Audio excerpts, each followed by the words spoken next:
जी राधे राधे महाराज जी। महाराज जी, जैसे शास्त्रों में कहा गया है कि गुरु बनाना, गुरु मंत्र लेना जरूरी बताया गया है। महाराज जी, नारायण जी, आप कह रहे हैं कि नारायण जी को ही हमने अपना गुरु माना है। महाराज जी, उन्होंने ही हमारे बहुत किया और गुरु मंत्र में जो भी है इंसानियत की सीख दी। महाराज जी के कह रहे हैं कि क्या मैं उनको क्या दे सकता हूँ महाराज जी, जैसे गुरु दक्षिणा देते हैं गुरु को, वैसे हम नारायण को क्या? देखो, सबके गुरु भगवान हैं, ये बात तो सिद्ध है, पर प्रगट में हमको गुरुदेव की जरूरत है जो हमें डांट सकें, जो हमें दुलार कर सकें, जो हमारी कमियों को देखें और हमारी कमियों को हमारे सामने रखें। इसलिए हमें प्रगट में नारायण आके तुम्हें डांटेंगे नहीं, नारायण आके तुम्हें दुलार नहीं करेंगे, जो तुम्हारे मन में आवे सो करो। इसीलिए नारायण भगवान स्वयं गुरु रूप में प्रकट होते। बंदो गुरुपद कंज कृपा सिंधु नर रूप हरि, महामोह तम पुंज जासु बचन रवि कर निकर। बंदे कृष्णम जगत गुरु, वो तो सबके गुरु है ही हैं, लेकिन हमको प्रगट गुरु की आवश्यकता है। प्रगट किसी भगवत प्रेमी महात्मा को गुरु मानकर उनके चरणों की आराधना करके उनकी आज्ञा का पालन करें तो नारायण अपने आप मिल जाएंगे। और डायरेक्ट नारायण से तो देख लो भाई, हमारी तो पहुंच नहीं है। हमारी तो पहुंच गुरु चरणों तक है, गुरु चरणों तक है। उनकी आज्ञा में चलना, उनके द्वारा दिए हुए नाम मंत्र का जप करना और उनको अपना जीवन धन मानना, सर्वस्व मानना। हमें तो लगता है इसी के द्वारा भगवत प्राप्ति होती है। चाहे शिव विरंच सम होई, कुरु बिनु भवनिधि तरह न कोई। हमें डांट की जरूरत है। अब जैसे हमारे गुरुदेव भगवान हैं, जहाँ उनके सामने गए तो कोई गलती नहीं होनी चाहिए। कोई अब जहाँ दृष्टि उठा के डाले तो एक बार पूरा शरीर कांप जाता है कि एक्सरा हो रहा है, कहीं कोई इधर से उधर वृत्ति नहीं होनी चाहिए। एक गुरुदेव का भय होता है, एक मतलब चाहे जितना वो प्यार करें, चाहे जितना दुलार करें, पर एक भय रहता है गुरुदेव का सच्चे हृदय में। कपटी और छली कपटी हृदय की बात नहीं, अगर सच्चे हृदय वाले हो तो एक मतलब मर्यादा होती है, एक भय होता है कि यार कोई ऐसी गलती ना हो जाए कि हमारे गुरुदेव नज़र फेर लें या गुरुदेव हमारे नाराज हो जाएं, हमारे गुरु प्रसन्न रहें, ऐसे हमसे आचरण। तो एक हमें प्रगट में डर चाहिए, नारायण का भय नहीं किसी को, किसी को नारायण का भय नहीं है। तो नारायण के होते हुए सब हो रहा है ना, और गुरु के होते हुए नहीं होता। बहुत कठोर शासन गुरु का होता है, तब शिष्य माया पार होता है। बहुत कठोर शासन गुरु का।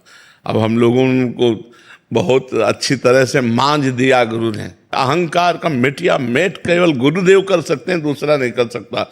अच्छा, उनकी आज्ञा का उल्लंघन नहीं कर सकते, क्योंकि शास्त्र और सब शासन में लिए हुए हैं कि गुरु अप्रसन्न हो गए तो मतलब क्या रह गया। अगर गुरु आज्ञा का पालन नहीं तो शिष्यता क्या, धज्जियां उड़ा दी, धज्जियां। और उन्हीं की कृपा, जितना यश है, जितना सम्मान है, ये उन्हीं की कृपा से ये जहर नहीं चढ़ रहा। अगर उनकी कृपा का पहले इंजेक्शन न लगा होता तो ये जहर चढ़ जाता।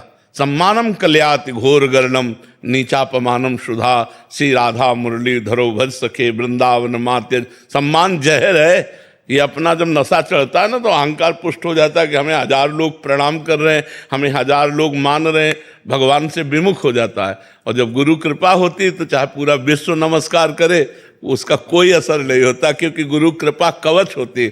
तो हमें लगता है प्रगट गुरु की आवश्यकता है। कुछ ना होने पर कोई अपराध गलती नहीं है और सेवा में लगे। निकलो बाहर जी, निकलो बाहर, निकलो गेट के बाहर निकलो। अब आज्ञा हुई तो तुरंत गेट के बाहर निकले, तुरंत सिटकी नहीं बंद, ताला लग गया।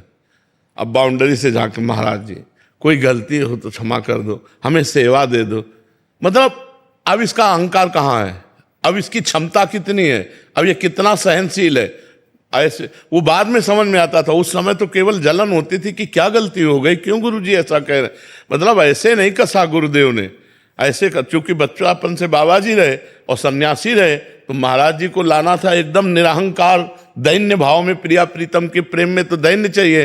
तो अहम ब्रह्मास्मि का कठोर हृदय और दासोहम में परिवर्तन करना सबसे कठिन बात होती है। ये तो केवल गुरुजी परिवर्तन कर पाए, ले तो ये परिवर्तन नहीं होला था, क्योंकि 20 वर्ष अहम ब्रह्मास्मि का चिंतन होना और फिर उसके बाद दासोहम में बिल्कुल मतलब खिलाफ बात है उसका। हाँ, तो ये गुरु कृपा ही केवलम, गुरु कृपा है, मारा की धज्जियां उड़ा दी, बिल्कुल बिल्कुल धज्जियां उड़ा दी। गुरु महिमा है, गुरु कृपा ही केवलम, गुरु कृपा ही केवलम जी। महाराज जी उसके बाद आपको कृपा का अनुभव हुआ?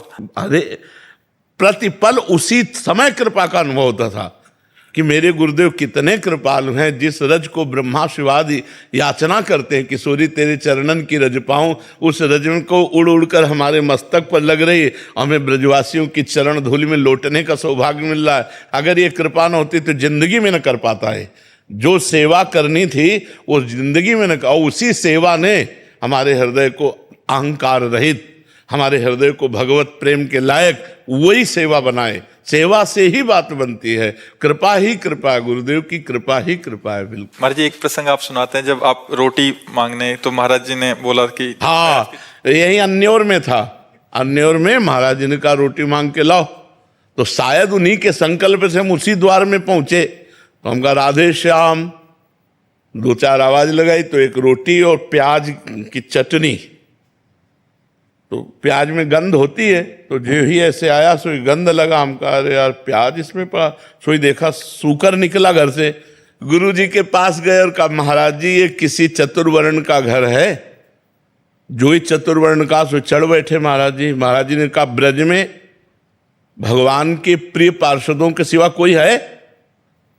वह गलती हो गई। तो बोले इस रोटी को हैंडपैप से धो, आधी हमें लाओ और आधी तुम लो। गुरु कृपा। हम ये बिल्कुल पक्की बात कहते हैं कि अगर जगत में कोई माया पर विजय प्राप्त कर सकता है या कोई महान बनेगा, उसके मूल में उसके गुरु की कृपा होगी, अन्यथा नहीं।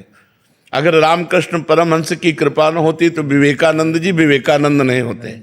नहीं, हाँ, अगर गुरु की कृपा न हो तो प्रेमानंद नहीं हो सकते। प्रेमानंद तभी मिलता है जब गुरु कृपा होती है, गुरु कृपा से ही होती है। यदि अपने कर्तव्य का पालन किया जाए सत्य को साक्षी करके और भगवान का स्मरण होता रहे, तो इसी जन्म में गृहस्थ होते हुए भी, सांसारिक कार्यों को करते हुए भी वो भगवान की प्रसन्नता को प्राप्त हो सकता है। भगवान ने तस्मात् सर्वदा सर्वकालेषु माम निस्मर युद्ध च, अर्जुन को कह रहे हैं मेरा स्मरण बना रहे और युद्ध माने अपने कर्तव्य का पालन। तो जो आपको पद मिला है, जो आपको भारत सरकार की सेवा मिली है, उस सेवा में ईमानदारी से हम अपने जो कर्तव्य हैं उनका पालन कर रहे हैं, और कोई भय नहीं और कोई प्रलोभन नहीं। ये 2 चीज़ें जीव को अपने कर्तव्य से गिरा देती हैं, भय और प्रलोभन। किसी का दबाव या अर्थ की लोलुपता, ये 2 हमें कर्तव्य च्युत कर देती हैं। तो इन 2 से हमें बचना चाहिए। किसी का भय नहीं, जिसके सहायक भगवान हैं तो भय किसी का नहीं। अगर कोई जैसे ऐसे कहे ना कि हम आपको गोली मार देंगे, तो बटन खोल देनी चाहिए, मार के दिखाओ।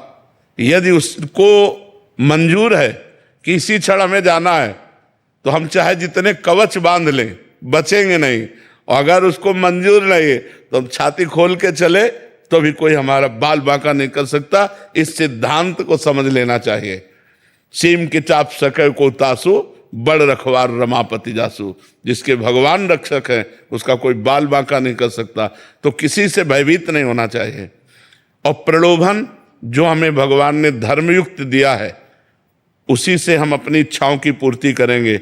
अधर्म के द्वारा प्राप्त धन से जो इच्छाओं की पूर्ति की जाती है वो नाश की तरफ ले जाता है, और जो धर्म से प्राप्त धन से इच्छाओं की पूर्ति होती है वो उन्नति की तरफ ले जाता है। इसलिए प्रलोभन और भय का त्याग करते हुए, अपने कर्तव्य का पालन करते हुए भगवान का स्मरण करें तो लौकिक उन्नति और पारलौकिक दोनों होती हैं। और यही हमारे मनुष्य जीवन का लाभ है, क्योंकि मनुष्य बनकर हम उन्नति को प्राप्त हों।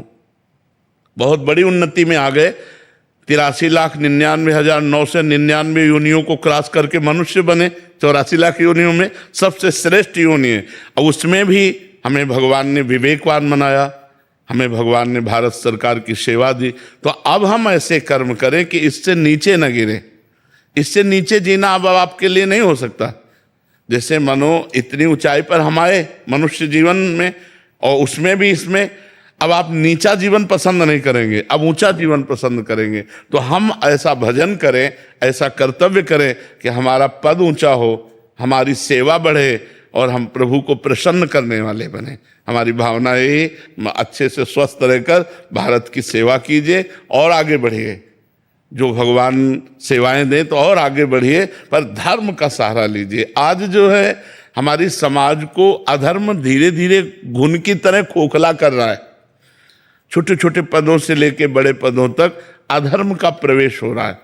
अधर्म, झूठ बोलना, मदिरा पीना, पराई स्त्री से व्यभिचार करना, नाना प्रकार से धन आदि की इच्छाओं को रखना, ये अधर्म जब, तो फिर समाज सेवा नहीं बनती, फिर समाज शोषण होता है। अगर हम धर्म से चलें तो समाज प्रिय बनेंगे और समाज में ही भगवान विराजमान है।